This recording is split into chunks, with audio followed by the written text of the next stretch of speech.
पांडे जी, इनकी लिपि भी देवनागरी है, कोई दूसरी लिपि नहीं है। संविधान के द्वारा घोषित जो व्यवस्था है उसी के दायरे में सारा कार्य हुआ है। आप जैसे उम्रदराज व्यक्ति को तो इसका स्वागत करना चाहिए, इसका स्वागत करना चाहिए। ओह, मैं इसीलिए कह रहा हूं, देवनागरी ही लिपि है और उसी दायरे में सारा कार्य हुआ है। और इसीलिए मैं आपके संज्ञान में लाना चाहूंगा कि ये जो कार्य है, इस कार्य के साथ हमें उसी सकारात्मक भाव के साथ जुड़ना चाहिए। मैं आपके विरोध को कभी उसका न मैं उपास उड़ाता हूं, न मैं उसको बहुत उसके साथ जोड़ता हूं, क्योंकि मैं जानता हूं आपकी आदतों को। मुझे मालूम है आप लोगों के बारे में एक मान्यता ये भी है, मजबूरी भी है, और आपके बारे में मान्यता भी है कि आज के समाजवादियों के बारे में तो जिस थाली में खाते हैं उसमें छेद करके फिर जाते हैं। और ये जो आप लोगों के बारे में मान्यता है, उसी के बारे में मैं आपसे कहना चाहूंगा कि महोदय, जब हम महाकुंभ के बारे में चर्चा कर रहे हैं और ये आयोजन, नहीं आपके बारे में इसलिए बोल रहा हूं, मैं आऊंगा उस पर भी, मैं उस पर भी आऊंगा भी, उस पर भी मैं आ रहा हूं। जब एक महाकुंभ का विरोध पहले दिन से कर रहे थे, महोदय मैं एक एक करके इनके बयानों को यहां पे उद्धृत करना चाहूंगा, और पिछले सदन में भी मैं याद दिलाना चाहूंगा, जब हम लोग यहां पे इसी सदन में आए थे तो महाकुंभ पे चर्चा, उस समय महाकुंभ की तैयारियां चल रही थी और चर्चा के लिए एक दिन निश्चित किया गया था। आप लोगों ने सदन नहीं चलने दिया, सदन नहीं चलने दिया। अच्छा होता महाकुंभ के पहले सदन में पूरे दिन भर की चर्चा होती, हम उस व्यवस्था के बारे में चर्चा करते, आपके अनुभव का लाभ लेते, लेकिन आपने चर्चा नहीं होने दी। लेकिन पहले दिन से ये चर्चा, पहले दिन से ये अफवाह और इस प्रकार का दुष्प्रचार आपके द्वारा निरंतर होता रहा। आप याद करिए, समाजवादी पार्टी के राष्ट्रीय अध्यक्ष ने महाकुंभ आयोजन के पहले इस बारे में कहना शुरू किया कि साहब इतना पैसा और इतना विस्तार देने की आवश्यकता क्या है। उनका बयान कि हमारी सरकार से अपील है कि बहुत सारे बुजुर्ग जो 65 साल से ऊपर और 70 साल से ऊपर के लोग हैं, स्नान नहीं कर पाए। उसके बाद फिर उनके बयान आए, जब शुरू हो गया, फिर लगातार अगर समाजवादी पार्टी के सोशल मीडिया हैंडल को देखें, वो आपके संस्कारों के अनुसार भाषा का प्रयोग भी करते हैं, और जिस प्रकार की भाषा का उसमें प्रयोग किया जाता है, मुझे लगता है किसी भी सभ्य सोसाइटी के लिए वो भाषा कभी शोभा नहीं देगी। आप लोगों के अपने संस्कार हो सकते हैं, आप लोगों का अपना व्यवहार हो सकता है, लेकिन कोई सभ्य समाज और कोई सभ्य सोसाइटी उसको कभी मान्यता नहीं दे सकती। लेकिन उसके माध्यम से लगातार दुष्प्रचार किया गया। यही नहीं, ये भी मांग हुई, देखिए आपकी पार्टी के ही नेता, आपके अध्यक्ष ने कहा कि हम मांग करते हैं कि अकबर का किला, जो बिल्कुल संगम नोच पर वहां जो वट वृक्ष है उसकी पूजा करते हैं, सरस्वती नदी भी वहीं से निकलती है। आप देखिए, यानी अक्षय वट का नाम भी उनको नहीं मालूम। सरस्वती कूप को सरस्वती नदी कहते हैं, ये आपका जनरल नॉलेज है।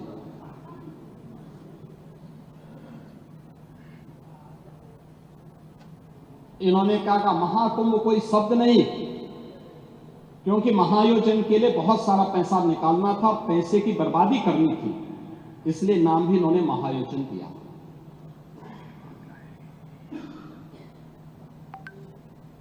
पहले दिन से ही राज्य सरकार आंकड़े दे रही है कि कितने लोगों ने पवित्र डुबकी लगाई है। जो लोग पवित्र डुबकी लगाने वालों की संख्या बता सकते हैं, वे यह नहीं बता पा रहे हैं कि कितने लोगों की जान चली गई। इनके एक सहयोगी आ रहे हैं, चिंता मत करिए, एक एक प्रश्न का उत्तर देंगे, थोड़ा पेशेंस रखिए। देखो आप बोल रहे थे, मैं बहुत शांति से सुन रहा था, बहुत शांति से। आप ही के एक सहयोगी श्री लालू यादव जी कह रहे हैं, अरे ये सब कुंभ का क्या कोई मतलब है, फालतू का कुंभ है। यानी सनातन धर्म के इस महायोजन को फालतू उनको दिखाई देता है। और इनके एक और सहयोगी उससे भी 2 कदम आगे आकर के कहती हैं कि महाकुंभ मृत्यु कुंभ में बदल गया है।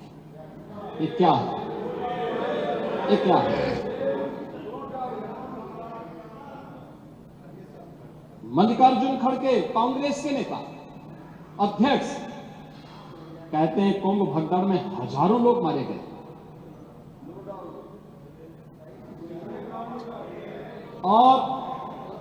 और जया बच्चन क्या कहती हैं? ये समाजवादी पार्टी की नेत्री है। इस देश में अभी सबसे बड़ा मुद्दा महाकुंभ भगदड़ की घटना है। उन मृतकों की सही संख्या बतानी चाहिए और जनता को सफाई देनी चाहिए। उन्होंने आगे क्या बात कही? उन्होंने कहा व्यवस्थाएं आम आदमी के लिए नहीं बल्कि वीआईपी के लिए थी। शवों को गंगा में बहा दिया गया, इससे पानी प्रदूषित हुआ है। यही पानी लोगों तक पहुंच रहा है। और ये इस प्रकार के गैर जिम्मेदाराना बयान समाजवादी पार्टी, कांग्रेस, आरजेडी और टीएमसी के नेताओं के द्वारा सनातन धर्म के जुड़े हुए सबसे बड़े आयोजन के प्रति दिए गए। महोदय, मैं ये जानना चाहता हूं कि क्या सनातन धर्म का अनुयायी बनना या सनातन धर्म के किसी आयोजन को भव्यता के साथ करना क्या कोई अपराध है? उस आयोजन को उन सीमाओं के साथ, उस आस्था को सम्मान देकर के आगे बढ़ाना क्या कोई अपराध है? और अगर अपराध है तो हमारी सरकार इस अपराध को कर रही है और आगे क्योंकि हम लोग ये मानते हैं सनातन धर्म इस देश का राष्ट्रीय धर्म है। सनातन धर्म की सुरक्षा में ही भारत के अंदर पल रहे हर मत और मजहब की सुरक्षा भी है और उनका सम्मान भी है और उनका गौरव भी है। और सनातन धर्म की सुरक्षा विश्व मानवता की सुरक्षा की गारंटी भी है। और उसके इतने बड़े आयोजन के साथ भेदभाव तो किसी के साथ नहीं हुआ, किसी के साथ नहीं हुआ। प्रयागराज महाकुंभ में क्रिकेटर मोहम्मद शमी ने भी स्नान किया। मुझे याद है हर जाति मत और मजहब के लोग अगर आए हैं श्रद्धा भाव के साथ तो उन्होंने आस्था की पवित्र डुबकी भी लगाई। हां, अगर कोई चढ़ाने के लिए आया है तो वहां पर उनको वैसे दुत्कार करके भगा भी दिया गया और ये होना भी चाहिए।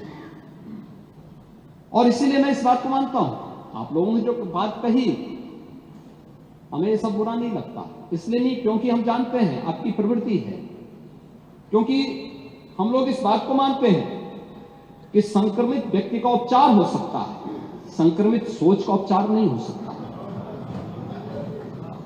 उसका कोई उपचार नहीं, वो अपने आप ही टूटता रहेगा। और इसलिए इस महान आयोजन को करने का अवसर हमारी सरकार को प्राप्त हो। और मेरा यह मानना है कि महान कार्य को 3 अवस्थाओं से गुजरना पड़ता है। याद रखना, उपहास से, विरोध से और अंततः स्वीकृति से। और स्वीकृति का इससे बड़ा प्रमाण क्या हो सकता है कि समाजवादी पार्टी के राष्ट्रीय अध्यक्ष भी जो शुरू से विरोध कर रहे थे अंततः चुपचाप जाकर के डुबकी लगाए। नेता प्रतिपक्ष भी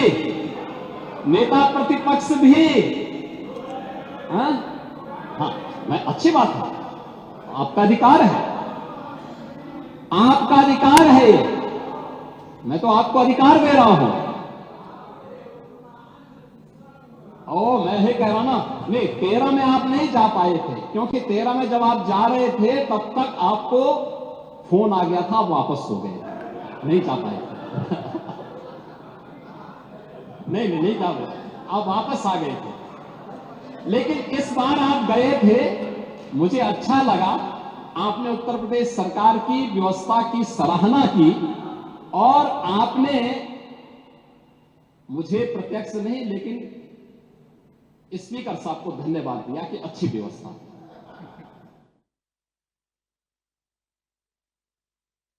विधानसभा में बजट सत्र पर सीएम योगी अपना संबोधन दे रहे हैं। सुरक्षा के लिए, यातायात प्रबंधन के लिए उत्तर प्रदेश सरकार के 75,000 से अधिक पुलिस अधिकारी, प्रशासनिक अधिकारी, कार्मिक, पुलिस कार्मिक और अन्य लोगों को इस पूरी व्यवस्था के साथ वहां पे जोड़ा गया है। 2700 से अधिक सीसीटीवी कैमरे, 20 ड्रोन कैमरे और 6 लाख वाहन पार्किंग की व्यवस्था, जो मैंने आपको बताया कि 5,000 एकड़ से अधिक क्षेत्रफल में हमने केवल पार्किंग की व्यवस्था की। इसके अलावा शुद्ध पेयजल की आपूर्ति के लिए 1250 किलोमीटर की पाइपलाइन भी वहां बिछाई गई। इसके अलावा अन्य तमाम प्रकार के कार्यक्रम, फायर सेफ्टी का हो, जल पुलिस का एक नया बेड़ा एसडीआरएफ के माध्यम से जल पुलिस को वहां पे प्राप्त हुआ है, जहां पे कुंभ के आयोजन के दौरान कोई भी ऐसी दुर्घटना को रोकने के लिए कार्य हो सके। सिंगल यूज प्लास्टिक को वहां पे रोकने का पूरा प्रयास किया गया है और अन्य तमाम प्रकार के आयोजन के साथ ही कुंभ आयोजन में पहली बार आर्टिफिशियल इंटेलिजेंस का चैटबॉट का भी प्रयोग किया गया है, जिसके माध्यम से कुंभ सहायक चैटबॉट 11 भाषाओं में संवाद की एक सुविधा भी उपलब्ध करवाई गई, जिसका आप इस सदन में विरोध कर रहे हैं। कुंभ में कितना लोकप्रिय है उसके बारे में अभी मैं इसके बारे में बताऊंगा। और गूगल के साथ एमओयू हुआ है, जिसमें सेक्टर के रास्ते हों या सांस्कृतिक कार्यक्रमों का पता लगाने, इन सब की सुविधा भी वहां पर की गई है। इसके साथ ही QR कोड जारी किए गए हैं, किसी को कोई परेशानी होती है तो उसके माध्यम से वह अपने गंतव्य तक पहुंचने में सफल हो सके, इसके लिए व्यवस्था भी दी गई है। और डिजिटल एक्सपीरियंस सेंटर भी बनाया गया, महाकुंभ से जुड़े हुए एक डिजिटल कुंभ एक्सपीरियंस सेंटर को भी वहां तैयार किया गया है। अस्पतालों में 6,000 बेड्स की व्यवस्था की गई है। 360 बेड का मेला कुंभ स्थल पर और 25-25 बेड के 2 नए अस्पताल भी अरेल और जोशी में, 20-20 बेड के 2 अस्पताल और 10-10 बेड के अतिरिक्त अस्पतालों की स्थापना भी वहां पर की गई है। 3,000 विशेष ट्रेन भारतीय रेल ने चलाए हैं, जिसके माध्यम से 13,000 से अधिक उनके फेरे प्रयागराज कुंभ की दृष्टि से वहां पर किए गए हैं। और उनके साथ साथ 10 स्थानों पर होर्डिंग एरिया भी उन सभी क्षेत्रों में बनाने के कार्य वहां पर किए गए हैं। ये सभी आयोजन वहां पर किए गए हैं। महोदय, इसके साथ ही अगर हम देखेंगे कि 2013 में जो प्रयागराज कुंभ में आने वाले श्रद्धालुओं की संख्या थी मात्र 12 करोड़ और 55 दिन के आयोजन में 12 करोड़। और उस समय की स्थिति के बारे में अगर मैं चर्चा करूं, यद्यपि ये चीजें कितना आवश्यक है मैं ये नहीं कह सकता, लेकिन फिर भी मैं आपसे कहना चाहूंगा